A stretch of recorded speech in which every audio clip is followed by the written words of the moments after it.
Dans cette vidéo, on va parler de fraction et de décomposition.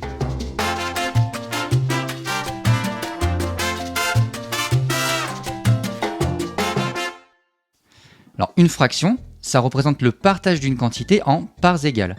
Ici, on a partagé en 16 parts égales et on prend 5 de ces parts.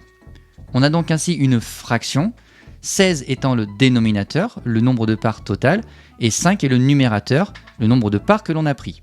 Alors attention, le numérateur et le dénominateur sont forcément des nombres entiers pour que ce soit une fraction. Une fraction, elle peut se décomposer de plusieurs façons. Par exemple, on va prendre ces 3 pizzas que l'on a partagées en 8 parts égales chacune.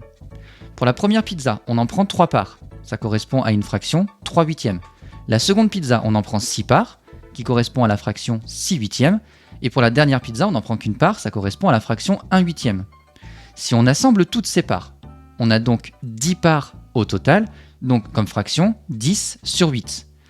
Ça donne la première pizza complète, on a enlevé toutes les parts de la première pizza, donc on a la fraction 8 sur 8, et on en a pris 2 sur la seconde, donc 2 huitièmes. Ça veut donc dire que la fraction 10 sur 8, on peut l'écrire sous la forme 1 plus 2 huitièmes. Et ça, c'est une première façon de décomposer les fractions. Mais on peut aussi décomposer autrement. Une part, ça correspond à 1 huitième. Et au total, on en a pris 10. On a donc 10 fois 1 huitième. Et ça, c'est la deuxième façon de décomposer. Donc finalement, une fraction correspond à un partage en parts égales. Et une fraction, on peut la décomposer de façon additive, comme on l'a vu une première fois, ou de façon multiplicative.